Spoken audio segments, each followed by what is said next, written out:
Hello दोस्तों, तो आज है मिनी ब्लॉग का डे 87। थोड़ा सा गला बैठा हुआ है, आवाज़ में कॉम्प्रोमाइज़ कर लेना। हमारा गया ध्यान यहाँ तो सुबह सुबह इन्होंने छछूंदर पकड़ लिया। खैर, एक स्कूटी निकालना भी बहुत बड़ा टास्क। रात को रखो, सुबह निकालो, चलानी वलानी है नहीं, बिना मतलब रख रखी है। गाड़ी में आते की नज़र हिंगोली सारी हो गई। मेल्ट के नैना ने डिब्बा भारी रख दिया, इससे कोई तमीज़ ही नहीं है। खैर, हम तो गए निकल मुखिया जी के पीने चाय, और आज हम चाय पीने पहुंचे ही थे। तो जाके देखते हैं, भैया उन्हीं पहले से ही कर रहे हैं हमारा वेट। और हमारी आ गई गर्मा गर्म चाय फैन के साथ, और इतने में आ गई एक अर्जेंट कॉल। भागे भागे हम SDS ग्लोबल आए।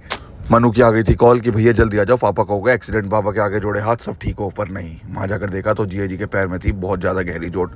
2-3 गहरे जख्म और 5 जगह से पैर हो गया था फ्रैक्चर। हे भगवान। जल्दी से डॉक्टर साहब के असिस्टेंट ने लिखवाया पर्चा, और उन्होंने कर दिया हमें कैलाशी रेफर। आगे का ऑपरेशन वहीं होना था। हम पहुंचे इमरजेंसी में, तो जिया जी कर रहे थे वेट कैसे जल्दी से ऑपरेशन, और हमने कर दिया उनके ऑफिस में, और कुछ रिलेटिव्स को इन्फॉर्म किया ऐसे ऐसे हो गई ये बात। जल्दी से सारी फॉर्मेलिटीज़ करी हमने पूरी, और उसके बाद रूम में करवा लिया शिफ्ट। और हम तो आ गए थे घर। घर आते ही हमने लिया शावर, करी अपनी पूजा, और जल्दी से मम्मी ने दे दिया था हमें लंच। भूख भी बहुत तेज लगी थी यार। जल्दी से करके लंच, हम तो दोबारा गए निकल। और बारिश जाते वक्त इतनी तेज पूछो ही मत। खैर, हम तो जैसे ही आए तो देखा जिया जी के भाई आ गए थे, और दीदी भी आ गई थी। इतने में आ गया जिया जी का लंच। मन्नू जिया जी को करा ही रहा था लंच, और हम आ गए पीने चाय। जिया जी के कुछ रिलेटिव्स आए हुए थे, सोचा इन्हें भी पिला दे। बाहर से आए थे यार, बच्चे छोटे थे। भैया एक कुल्हड़ वाली चाय कर दो। गर्मा गर्म कुल्हड़ वाली चाय, और भाई ने पर चाय में चीनी कम डाली थी यार। पीछे देखा तो आ गया था लाल ड्रम, नीला लड़कों के लिए और लाल लड़कों के लिए। अब बच के रहना। ऊपर आए तो देखा जिया जी पपाया खा रहे हैं। भाई सब जिया जी की तो आ गई मौज, लेट के करेंगे आराम। हमने तो शूज उतारे और हमने तो ले लिया एक छोटा सा नैप। और जब हमारी खुली आंख तो देखा हमारे आदमी की तो टांग गई टूट। और ऊपर से रिश्तेदार भाई साहब, कोई फोन चला रहा है, कोई गिड़ गिड़ हंसी मजाक कर रहा है।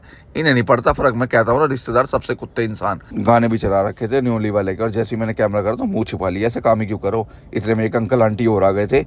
अब तो लोगों का आना जाना रूम में लगा ही रहेगा। खैर, हम तो आगे खड़े हो गए विंडो के पास। बारिश हो गई थी बंद, और मौसम हो गया था एकदम सुहाना। हमने तो थोड़ी देर मौसम का लिया जायज़ा, और उसके बाद अंकल ने हमसे पूछा, बेटा ये आपके हाथ में क्या है? तो हमने उन्हें बताया, अंकल ये पूजा करने का। उन्होंने हमें बहुत आशीर्वाद दिए। और उसके बाद आ गई घरेलू डॉक्टर, जो हर घर में रहती हैं, पर इन्हें यही नहीं पता एक्सरे चेक कैसे करना है। उसके बाद दूसरी डॉक्टर साहब ने चेक करा, पैर में लगी है चोट, और चेस्ट का एक्सरे कर रही है चेक। खैर, हम तो चल दिए घर की ओर। हमें आ गई थी एक कॉल, और हमें जाना था हरिद्वार कावड़ लेने।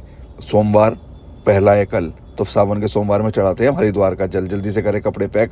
उसके बाद वेट करते करते हमने खा लिया कौन, और मम्मी को करके बाय, राम को करके बाय, और नैना को करके बाय। हम तो गए घर से निकल। हमारे आ गए थे अभिलाष भाई, प्रतीक भाई और अन्नू भाई। प्रतीक भाई अन्नू भाई के बचपन के हैं दोस्त। फिर लिया हमने विनायक भैया को। हाय हाय खुश विनायक भैया कैमरे में आते ही रखा सामान, और हम तो गए हरिद्वार के लिए चारों भाई निकल।